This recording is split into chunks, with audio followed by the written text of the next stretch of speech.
Well, the preseason has come and gone, and for Dynasty Fantasy Football, these are players that took a pretty big jump during the preseason. And so if you have these guys on your Dynasty roster, really well done. Do us a huge favor, drop a like on this video, and make sure if you haven't subscribed, we're probably almost to 15K, and that was our goal. So we're going to hit our goal. Most likely, make sure you subscribe. If you play Dynasty Fantasy Football, we'll give you in-depth Dynasty content throughout the season in a more limited manner. But then once we hit October, man, it's back into Dynasty season, and it's full swing from there until the end of May. So we're excited to have you here. But let's get into these guys. I'll let you take the first guy here. Yeah, so Jalen McMillan, probably our biggest riser, I think, over the preseason because of the announcement that came out pretty recently, and that was that McMillan is going to be a starting wide receiver for the Tampa Bay Buccaneers Week 1. He's going to be on the field with Mike Evans and Chris Godwin.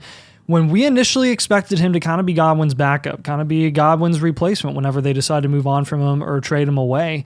But at this point, he has transcended situation and really asserted himself in that offense as a really nice talent for the Bucs, enough to earn that starting role over everyone else there. And I'll tell you what, man, I could not be more excited. I know it's an ugly situation. I know Baker Mayfield's kind of a type of quarterback. And I know that at the end of the day, McMillan isn't probably going to be like ultra hyper productive when he's playing alongside Mike Evans and Chris Godwin.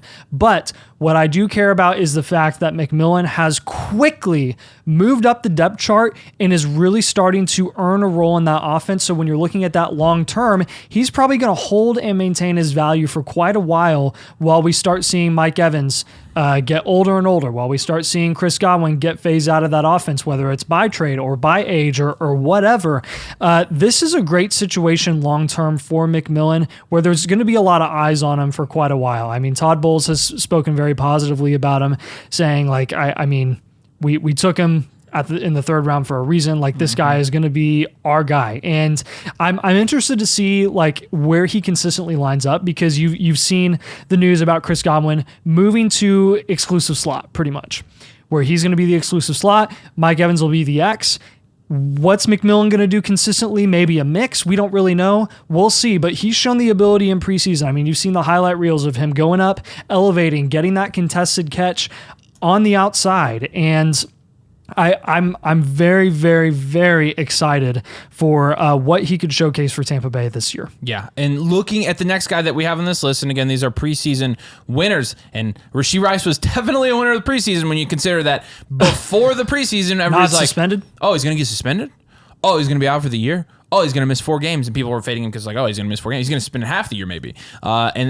When looking at Rashee Rice's value in Dynasty and looking at his market value, it's gone right back up almost exactly to where it was wide before. Receiver 23, man. He's almost back up to where he was. Almost back up to that wide receiver 2021 range that he was at in March.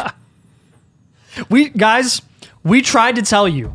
We told you for 5 months. Look, guys, and I'm going to preface with this, because every time we do this, you know, we have people that say, these guys are, you know, they victory lap too much and never say we're wrong about takes. We get stuff wrong all the time. We will be the first to admit that when we're wrong about something.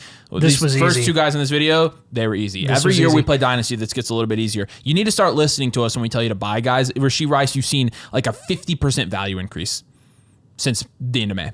I mean, he has just because people are like, oh, he's not going to get suspended. And I mean, Luke, if you can put in a clip of us saying to buy Rashee Rice here, will you go ahead and do that here? Guys, you should be buying Rashee Rice. There's a lot behind Rashee Rice. We know that. And if he put that clip in, then there you go. And if he didn't, we did say it, I promise. But with that being said, Rashee Rice, primary slot wide receiver in Patrick Mahomes' offense. Kansas City Chiefs, Super Bowl winners, helped them win a Super Bowl, has better wide receivers playing with him now, and should I be looking at this camera? Has better wide receivers playing with him now. And so the situation looks better for Rashee Rice. And the legal stuff, I mean, his court date's not until sometime in December. Like, this is a guy that... I'm not one to overreact about, like, preseason production, but he got 6 straight targets in, like, their second game. I mean, it doesn't even matter. He's going to be that guy anyways. Safe. Like, he's going to be that guy anyways. Yeah. And so Rashee, his value's gone back up. Now he's less of a buy, but you're still getting him I mean, if you have George Pickens and you can get Rashee Rice, my gosh. Kenneth Walker, Rashee Rice, easy. Michael Pittman, it's close. Michael Pittman's lost a lot of value since the Anthony Richardson crap. Yeah, he has. Dang, and so a lot of these guys have lost value. That's kind of crazy. Holy.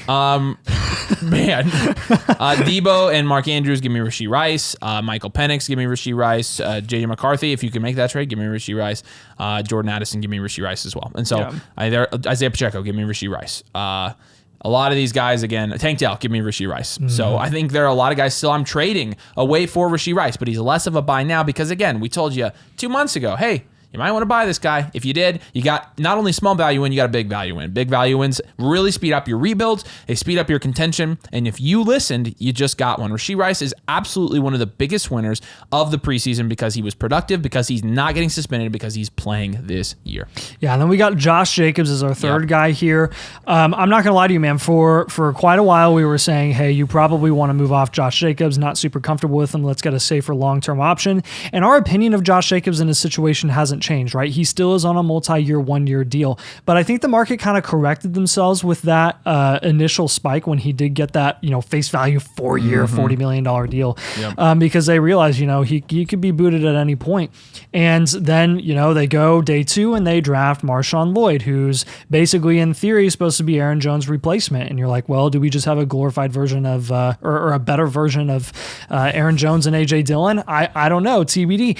What I do know is that Marshawn Lloyd has really not shown up during training camp or preseason. No. Like to a point where he's not even listed as the second guy in the depth chart. It's A.J. Dillon, and we know how bad A.J. Dillon is. A.J. Dillon doesn't even have the same skill set that Marshawn Lloyd does, and Lloyd has just been that bad.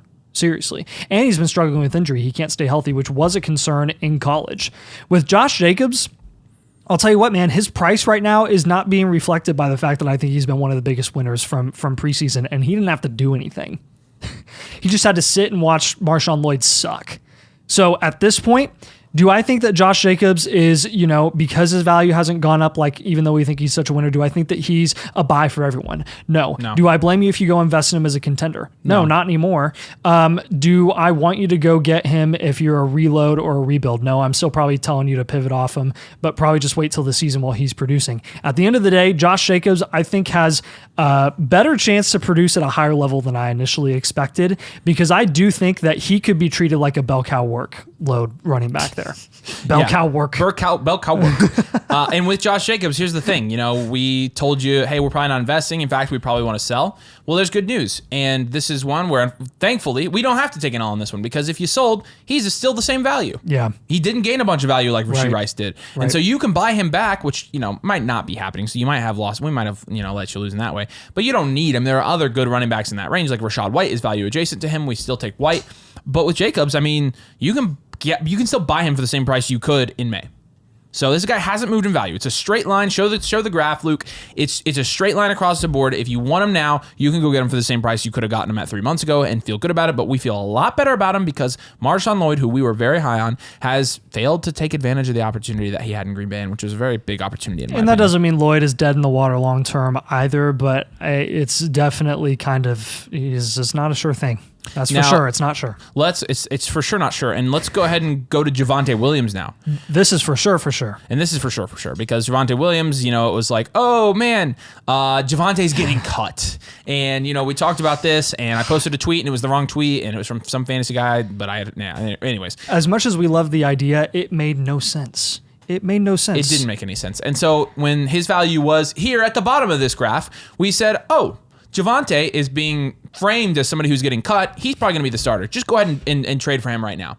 And since then, he has gained quite a bit of value. He went from the running back 34 to the running back 21 on keep trade cut. And again, I don't mean for this to be a victory lap video, but all of these guys are guys we were telling you to buy because we're like in the preseason.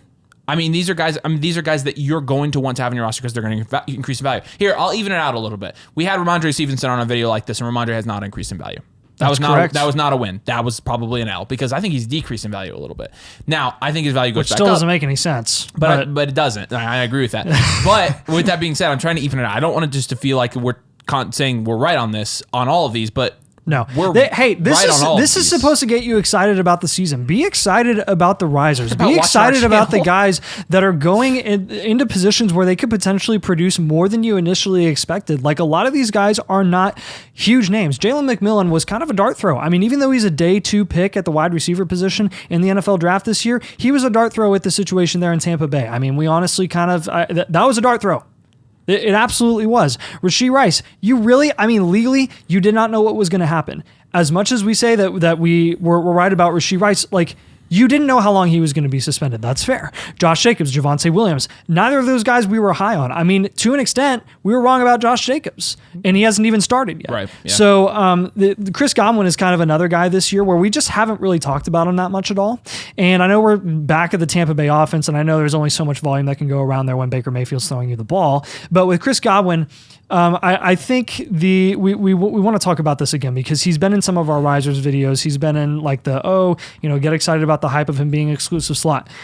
Exclusive slot's a big deal, especially when that's like your skill set and everything you were doing the previous year was against what you're good at. Chris Godwin is going to eat this year. He ate last year and he just wasn't scoring touchdowns. He's hungry. He is very, very hungry. He's got the hungries, man, and he's going to get. Like, how many targets did he have like last year? Like 130, 140? He had the same amount of targets as Mike Evans, and he just didn't. No, they had very similar targets. Mike Evans and Chris Godwin did have the same amount of targets last year. True. So does that mean that I think Chris Godwin is going to outproduce Mike Evans this year? No, Mike Evans has outproduced everyone forever. But at the end of the day, I do think Chris Godwin is going to outproduce what he did last year. I think he's going to be a mid-to-low-end wide receiver too. He's a big winner this year because of they're finally capitalizing on his skill set, which is going to get him a lot of points. Let's talk about Bo Nix now. And this is a guy we probably should have told you a little bit harder. Hey, go buy Bo Nix. Go buy Bo Nix. We just put him on some team blueprint, which we do have going for us, which if you want a team blueprint before the season starts, this is probably your last chance to really make sure that you are headed in the right direction, making the right moves, pursuing the right path for your dynasty team. Let's go ahead and get these done now. Let's get some team blueprints in before the season. If you don't have one, flockfantasy.com/domain. If you use code domain, sign up for the annual Motherflocker tier, you'll get all the tools you need in season. Trade calculator, rankings, you get our My Teams tool, you get our Dynasty ADP, all of it, and you get a free team blueprint 1.0. If you want 1.0 or 2.0 separately from that, you can buy them at the link in the description and in the comment section from flockfantasy.com. You can buy these. Make sure you select us as your creator, and you can get 2.0, which is obviously awesome, or 1.0 if you're just wanting that basic standard Dynasty team review. But we'd love to help you out with your Dynasty teams. But with that being said, let's go to the next guy here. And again, it's Bo Nix. This is a guy that we did put as a trade target for some of our team blueprints. And the reason for that was because, okay, people aren't super high on Bo Nix as a prospect. People aren't super high on Bo Nix because of the landing spot. People aren't super high on Bo Nix because they don't think that he's going to do anything his rookie year. And Bo Nix in the preseason came out and solidified his starting spot and also solidified the fact that he's a good prospect for a quarterback. Not great, a good prospect, okay? With great ceiling, in my opinion. I mean, I think this is a guy that could end up being one of the better quarterbacks in this class. It's not like he doesn't have that talent. Playing with Sean Payton, who is essentially a quarterback whisperer in Denver. Yes, the wide receiver position there is shaky. We're not exactly sure how it's going to play out. You've got Cortland Sutton there. You've got Josh Reynolds there. You've got Marvin Mims there. It's like, Troy Franklin, you're like, You've got Greg Dulcich at tight end. You're like, But with Bo Nix, you're like, oh. You see what he's done in the preseason. We just talked about Javonte. You're pretty happy with it. And so with Bo Nix and playing in Superflex leagues, he's at the quarterback 19 right now on Keep Trade Cut. And when you look at what he was before the preseason, he was about quarterback 23-24. This was a big win for Bo Nix in terms of how he performed this preseason. And I would expect Bo Nix to be a pretty big value riser again if he comes out and is fantasy productive this year. This is a guy that I think can be fantasy productive. I don't know if it's going to be this year because the weapons around him are not good. I feel like once he gets an alpha wide receiver, you're going to be looking at even more production for Bo Nix.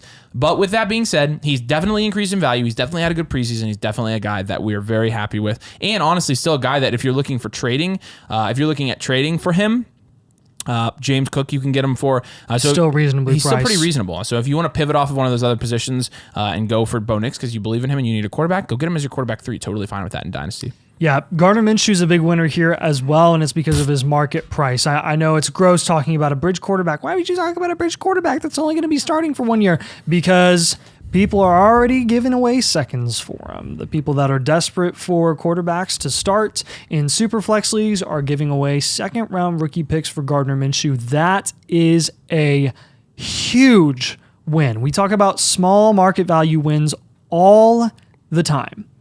All the time in Dynasty Fantasy Football. More often than not, the way that you are winning Dynasty and accumulating value so that you can get point scores, so that you can win your leagues, so that you can score points and win money, and money is cool, is by getting those small value wins. Gardner Minshew here, easy value win. You own him, you ship him off for a second when it's announced that he's a starter, or a midseason while he's starting to a team that's desperate for a quarterback, win. Automatically, not even a question. You can get 2 seconds for him, in my opinion. You probably can. I think you can. I think he's going to start all season. I mean, I had a supporter send me a trade today. Technically, Sam Darnold is another winner here, but I had he is too. We could have bundled them together. Yep, I have a supporter sent me a trade today, and he traded Sam Darnold for a 25 first in a real Dynasty league. Oh, that doesn't happen in my leagues, guys. People playing casual leagues, and I'm telling you, it happens. Okay, and so with Minshew, like he's a big winner because if you have him on your team, he's now the starting quarterback, which everybody thought he wasn't going to be, which he was going to be. Now you're going to be able to flip him and get some really solid value. So again, these are guys. These are guys that won the preseason for Dynasty. Does it mean a lot? No. It means something, though. It definitely means something, and it's reflected in their Dynasty value.